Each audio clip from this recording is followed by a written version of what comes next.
that's one way to do it. There are many ways that you can recapitulate. Some people do it walking, and you can shift. But the basic breath that was described in popular books that Carlos wrote is we're breathing from the right shoulder to the left, and then so you can do it either way. You can go from left to right, but the point is that you're going to maybe inhale, take an experience or a memory.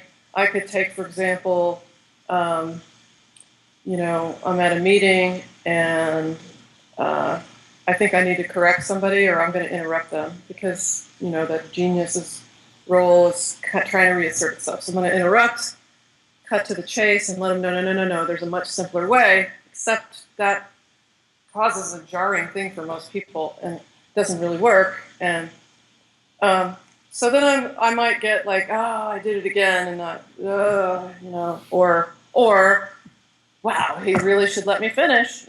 Okay, I've spent some energy there. I sent some energy out from the core. We have vital centers at the core of the body. Okay, I'm going to call back that, and it might be little energetic filaments that I stuck on that person with judgment, really. That creates a kind of glue, sticky thing between me and the other person. So I'm going to pause, realign myself, and I might do this breath, or I might do some of the tensegrity movements, which can also shift and pull that back. But one way to do it is I'm going to inhale. Okay, so I'm going to think about the judgment I had about the computer person, and see if I can notice what I was doing. Sometimes we're not aware, and for sure the jaw's getting tight. Okay, I've got some awareness. The dialogue was, he's so entitled and he thinks he knows better than everyone else. A perfect mirror for one of my patterns, but I'm not maybe aware. And then I'm going to breathe in. Or, if you could recall, something really got you, if somebody didn't deliver the tapes on time or whatever it was, or pattern that you might have, and then call it up, and then we're going to inhale, call back that energy that we left in that scene with the other person,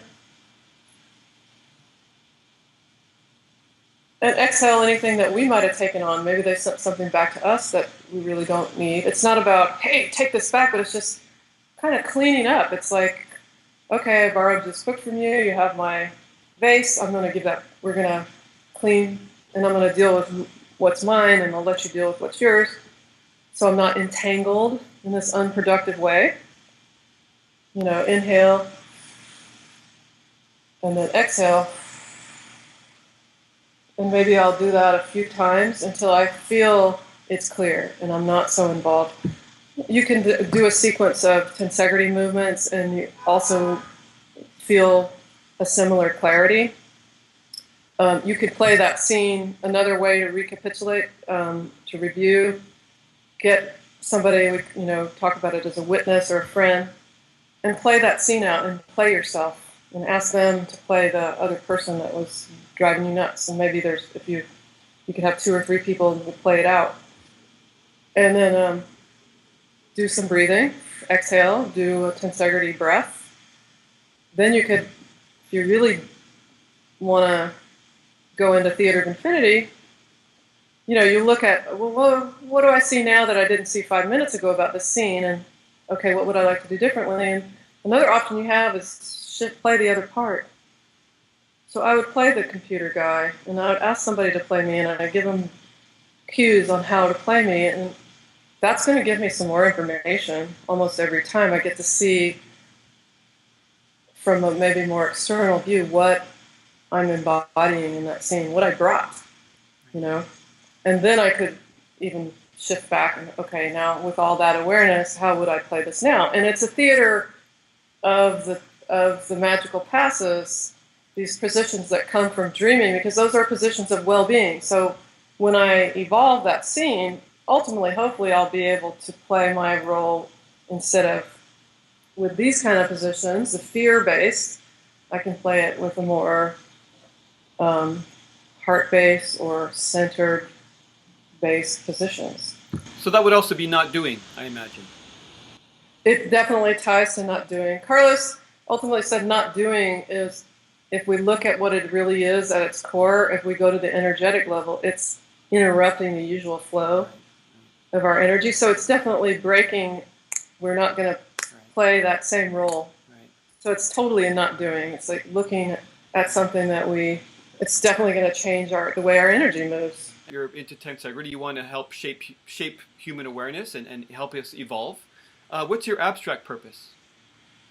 Well, the way to shape anything in the world is to shape yourself, and even shaping it, there's a little element of control that maybe it's about. Carlos would say, we're looking at the purpose is really, can we connect with that flow of infinity? And there's a flow of energy.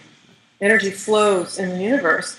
Can we quiet ourselves enough to connect with that flow, which can look, there's many different ways that will manifest. But some part of us in our heart of hearts and our core of cores knows when we're connected, when we're aligned. So that's the number one purpose. And if you're connected with that flow, you're learning, you're growing. Your perspective is always getting bigger. So that's what he would say. Ultimately, we started out with, if we look at the state of the world and we get in fear, then we're going to immediately go to conflict. And one of the things that Don Juan talked about is the warrior's way, is the way to overcome this, playing the same part over and over. And what are we battling with? He said, well, it's not with other human beings. It's not with our fellow men and women. And he said, ultimately, it's not. It's out there on the horizon, he would say, where we cease to be the human being, and whether we cease to be identified with this one role, is one way to say it. And he said it's not a battle, ultimately.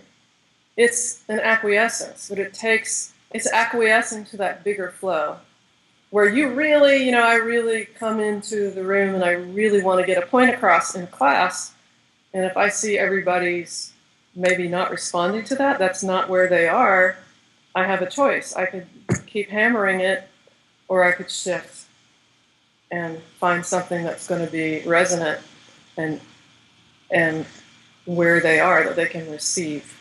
And it's not because it's more advanced what I have. It's probably just something that I was more enchanted with, about checking in and seeing if that's what they're going to respond to. So that's just a simple example of following the flow. That's the whole purpose. And I was given a name that means flow. The name Nyei goes to mermaid and flow and naiad, and it's about flow. And so I didn't come in super fluid. So it's a journey. I want it to be right. If you're right, that doesn't really always match with flow. But it doesn't mean that we're a will-o'-the-wisp, we have no center, and whatever you say, whoever you are. No, it's that resilience and strength. The fluidity and the strength. And for me, also beauty. Taisha Abelard talked about that too, beauty and strength. And resilience, flexibility. So the tensegrity structure, you look at, Carlos was very inspired by that it's organized. Cells, for example, is one example. It's organized by its flexible members. That's really what gives it the shape. We used to think it was the exoskeleton, or not the exoskeleton, the external part of the cell. But they're looking at that there's these strands in the cytoplasm that are super adaptable, and maybe they make decisions. And that it has an integrity. It's a cell. It doesn't stop being a cell, but it's an adaptable cell.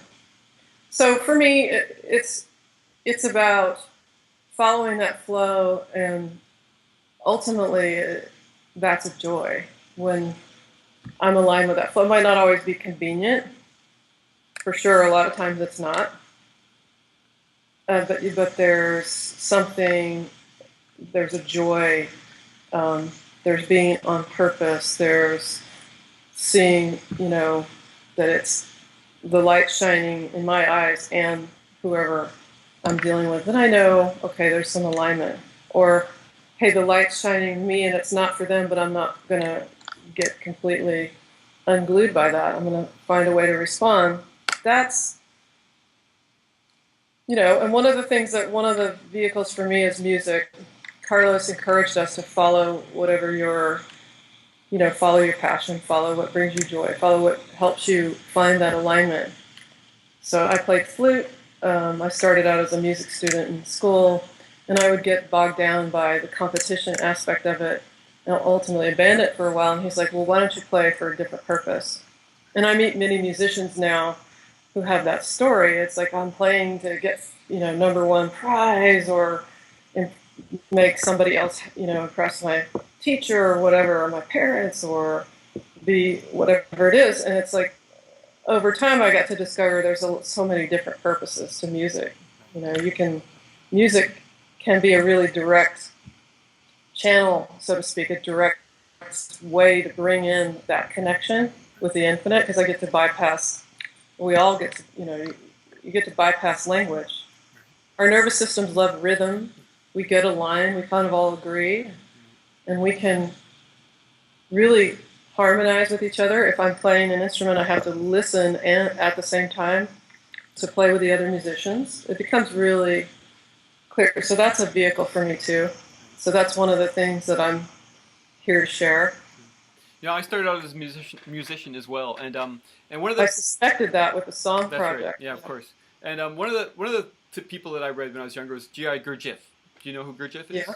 Well, I'm aware of Gurdjieff. I'm not. No. Well, one of the things that really stuck out to me that he said was that at one time, dancing and song and music was a way of moving their spirit, not an expression of the self, but a way of shifting their sandwich point, basically. And it's become, like you were suggesting, it's become an expression of the self as opposed to what it can do, which is move us into other awarenesses. I never looked at it like that until I read that fellow say that. It's funny the impact of just seeing something written on a page. Yeah, it's really important what we see printed. Carlos will talk about, one of the ways to connect with energy also is through writing, and that's one of the things that he did, and he called it readers of infinity, that he is really seeing on the horizon, certain words would come to him. He would work on a script, and then he would put it on a board, very clean, neat, have it and then he'd go to sleep and let the dream body work on it, let other things come in. Also with the music and the dance, he would hook our attention. We'd do these tensegrity movements and counting, and there's elaborate sequences, and then the sequence would shift maybe the next day or 2 days later, or there's more added to it. So you have to continually be on your toes to follow and keep up. So hook our attention that way. And then at a certain point, he would turn on, the music. He would find music that really, for him, music that would wake up the energy body, and we'd dance,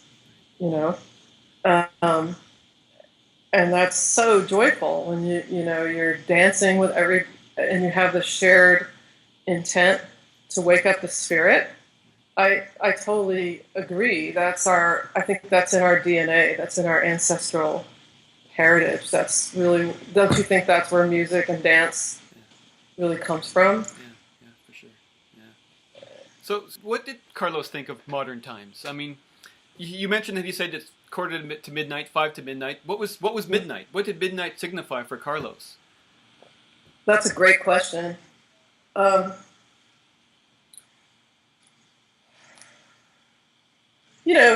He said, look, we're running out of time for this excessive fixation on me. And he would enjoy himself, observing that around him. He would point it out to us. He would, say you see people walking just, at the intersection, and we are looking down at our toes. He said, because that's where our awareness is. It's supposed to be covering our whole energetic sphere. We're supposed to have this glowing coat of awareness, but it's been sort of chewed down, and we're just down here. He said, even with that little bit of awareness, we went to the moon. So imagine if we can regrow all of this. but we'll run out of time if we don't um, start to really claim some of this ancestral heritage that we have and claim it, reclaim it.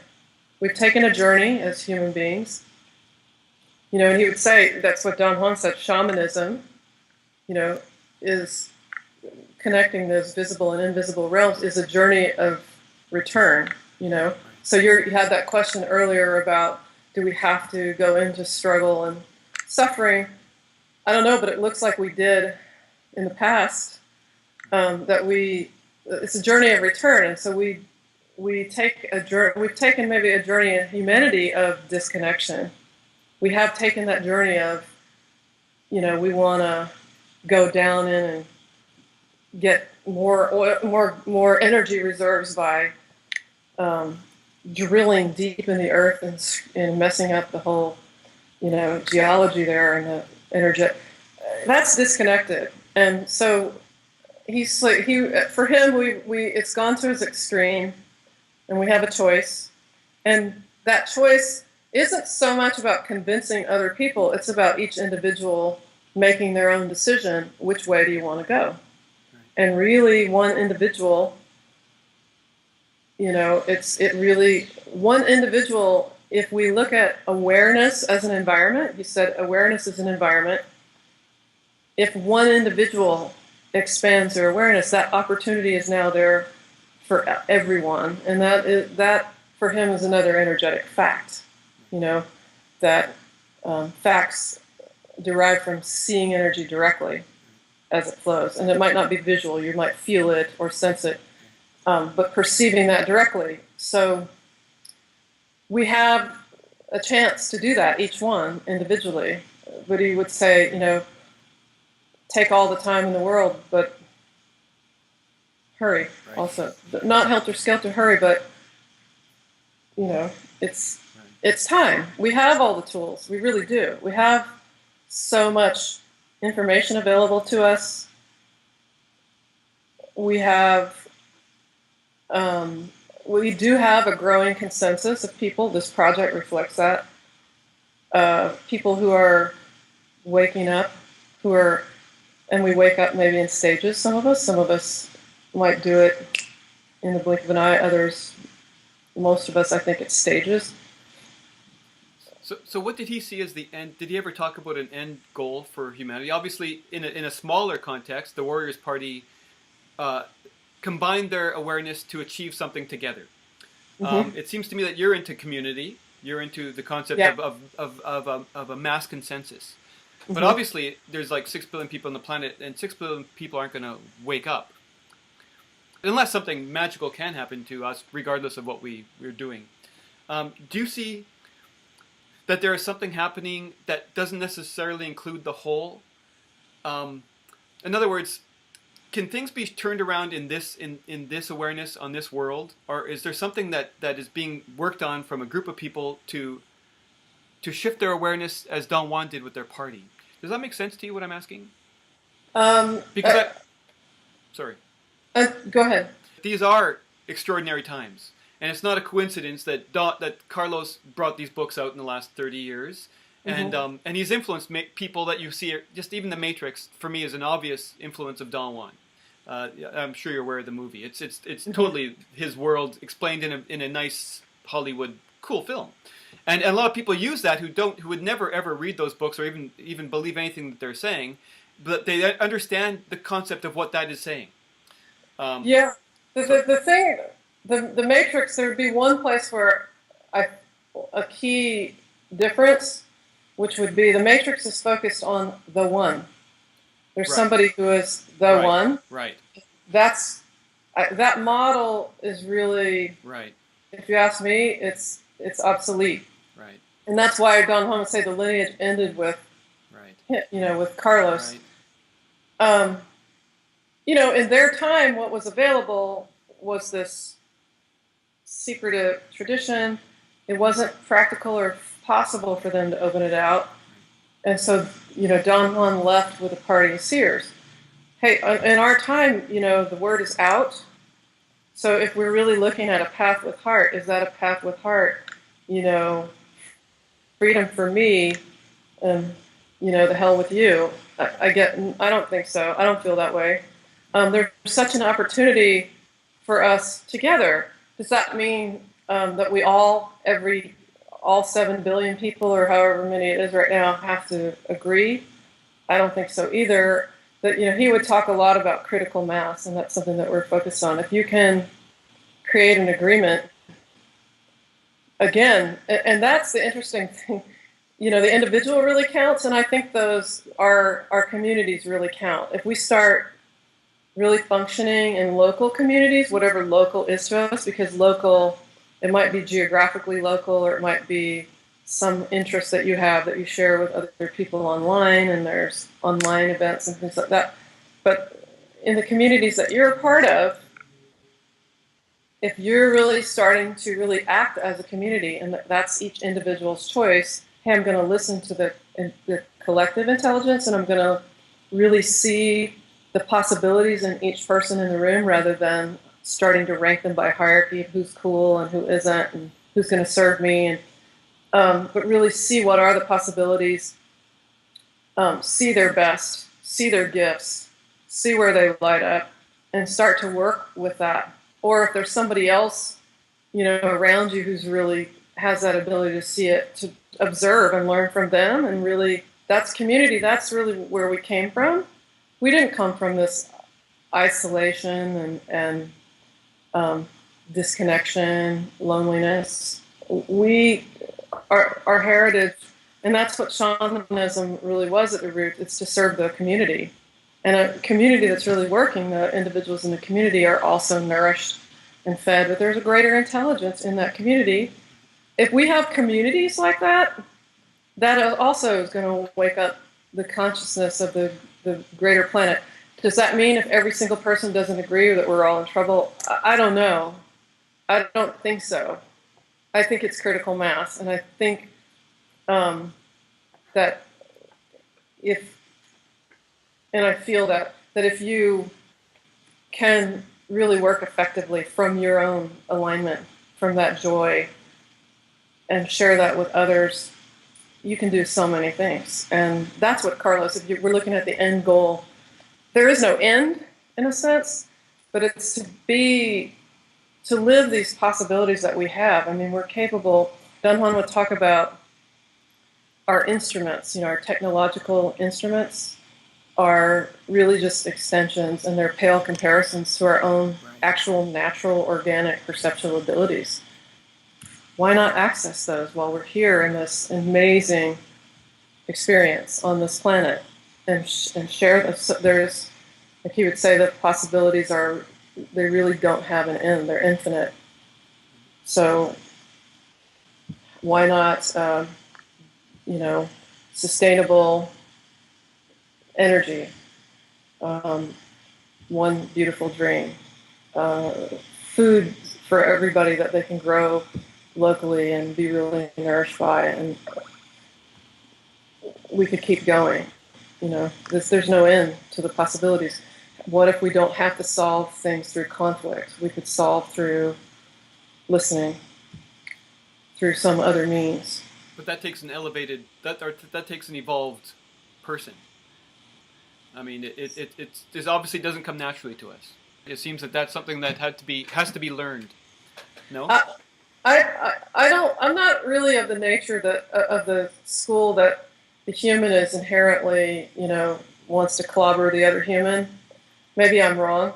I think there's maybe a blend of, we come in, really we come straight from infinity, and who's not happy around a baby, and the baby is just bringing a lot of joy. Of course, there's challenges too, but this just natural joy that everybody feels uplifted by, that's our heritage to me. That's our base nature, is possibility and discovery. And that being said, we don't even have to look at humans. You look at penguins, and Carol Teagues would point out, the mommy and daddy penguin have one little penguin, and because that's the penguin that knocked off the other egg. Right. So maybe that's part of us too. Right. So we have a choice. Are we going to live out the penguin that is knocking off the other egg part of ourself, that part of is that it? You know, the theater of the finite, or is it going to be the theater of the infinite? Which role would you play? Yeah. There's two questions in there, two things there that I haven't gotten into yet, which is will. Have you got much time? I know so are we good for a little bit more? Yeah. And also, is baby Don Juan as evolved as the Don Juan that achieved third attention through all that struggle and all that joy and all that experience of awesomeness of the pressure of the universe testing us and pushing us, and is for sure the Don Juan that left at the end of his life has greater awareness. Right. So and that's what that's what we come here for, is to expand awareness. So that's the quandary that I try to bring up in my interviews, but that's why I bring up conflict a lot, because it seems to me we're all in denial about it. That we say it's not necessary, and yet then everybody proceeds to say how they got to where they are, right? Through you struggling with this other part of you that wants to be contracted and bitter and self-absorbed, right? Yeah. I mean, it seems like we all, and that's what kind of with Mary Williamson I noticed too, is that at first she'll say no, it's not innate, it's not necessary, and yet she'll proceed to go through how she learned through her struggles of running for office. So it seems like we're not putting it all together here. We're not putting it together what we're doing. Like you said, energetic facts are just obvious. You can't say that we should be some way when we're obviously some way else. So I'm trying to reconcile that with people. I'm trying to understand how people see that. It's a really great exploration. I think it's somewhere in the middle, really, and that's, if I understand correctly or I've received it correctly, that's what my teachers have tried to convey, is that, you will have some part of you that is going to want to clobber the other sibling because you want all the yum-yums for you, all the attention of the parents and all that stuff, and that definitely would be part of my story. Some people don't come in with siblings. Maybe they came in with a different contract. There's the idea that we have certain things that we came to do, and contracts, so to speak, that we sign before we come in. So maybe some people come in with more of that than others. Maybe that is innate. Maybe it is biological, that competition. The question would be, is that it? And the other thing that I notice, and that's been part of my journey too, when I was a child, there are different theories of how to raise children, but I'm no expert on that at all. But there was a culture that the children should be seen and not heard, and they have these impulses that need to be trained out of them, and it's bad. And I think we put that on the animals too. They're savage, and some cultures will put it on other cultures, and I don't really buy that our inherent nature. You had the beautiful Anna Breitenbach. You had that interview with her. I just could cry when I look at the work that she's doing. It's just so beautiful. Mm-hmm. That's somebody working in silence. And she's not approaching the baboons or the jaguar saying, I'll teach you not to attack and maul. That usually if some creature is attacking and mauling, there's something that happened. If it's really out of balance like that. But, we do have this issue about these little birds that will knock the other eggs out of the nest. So I don't think that's sewed up and tied up with a bow yet. But I do think that it's in between it. And my training, it tells me that there's a choice, and that's called evolution. Could we evolve past those aspects of us that are not so constructive, that don't really enhance our lives, other people's lives, other people's experience? Is it necessary, decades after my younger siblings were born, to keep being upset that there's other people in the room that might get more attention than me at a given moment? It's not functional. So, that you hear a lot about fight or flight, and we get into sympathetic overdrive, where the sympathetic nervous system that gets our blood racing and our breath and tells the digestion to take a break. And we spend too much time there, we can't really dream, right? Right. There's some choice in that. That's an involuntary response on some level, but how long do we want to keep doing it? And there's a functional aspect to it, but why do we want to keep holding on to it past its function? That's the question that I think that you brought up. I mean, what you've just said brings up, and it's not really super complicated to decide that maybe it doesn't work to keep holding on tightly to that one role. And like I said, everybody maybe has little slightly different versions of it. But I just don't think that's our total picture either. That's all we are, and we have to bring in some sublime thing that's not there. It's there, and let's enhance it and let's expand it. Right. Well, it must be a hell of an experience for something to go from everything to encapsulation. So, do you know what I mean? So, Yeah. I would imagine that if we're as a baby, if we have the memory and experience of all, coming to this encapsulated experience, I imagine it must be a learning experience, and mind, the concept of mind is true and false at the same time, right? So maybe it seems like if you just look at it in a very basic way, it all makes sense in a way. Why we would be struggling with this if we are that. Yeah, that might be part of the conflict. There's some part of us that knows we're eternal, we're infinite. We have these infinite possibilities. There are certain scripts, I think, that we sign on for. It's not completely, hey, you can, people say, well, you can do anything you want. Yeah, but there's certain parameters that I think you signed up for, that you're working with also, that you don't want to miss the agreement. It's funny because there's an associate tensegrity instructor, Teo Alfaro, who's, he's like a spirit brother, and he has a wolf sanctuary that he started, these wolf dogs that he created a sanctuary for, and he works with youth and things, and they connect with the wolf, and that helps them connect with their own inner being, their energy body. Very beautiful. He doesn't maybe call it energy body with them, but he and his wife they have a daughter, who their firstborn, who was born in November, and he was telling me she's now getting to where she's pulling herself up to stand up, and she's getting really sometimes very annoyed that she can't just walk like everyone else, So it's like this, and you see little kid, why can't I, so. But maybe that's a healthy impatience.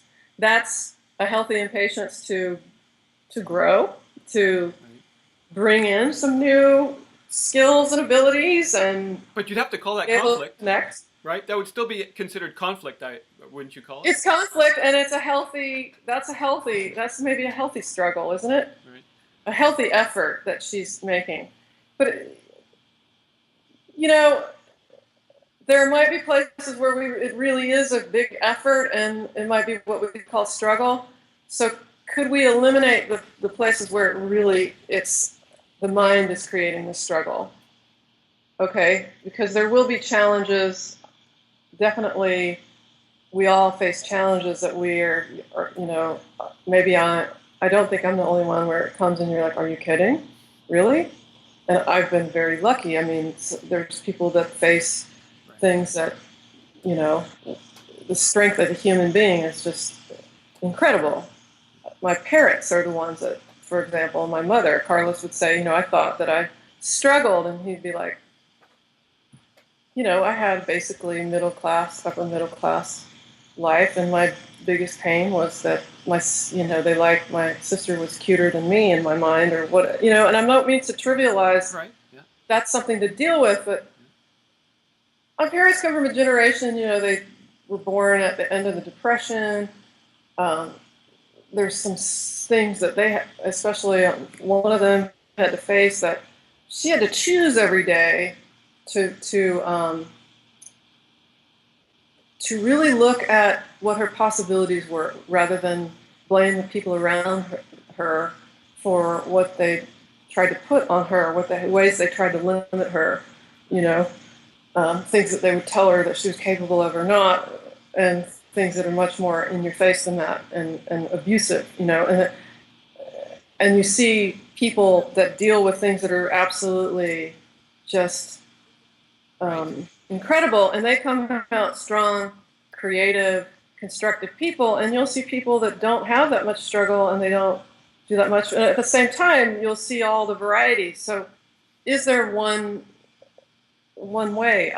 I'm not sure, but for sure there's some struggle that's really not a struggle, that we make a struggle. Right. And the good news is that there's a choice on it. Whether my colleague Renata is, going to want to hear my brilliant idea about a project that she started, that'll be one, and I'm going to come in, it's another woman, and I want to give another idea and redirect it. Well, that's irritating, right? But that's an unnecessary struggle. Right.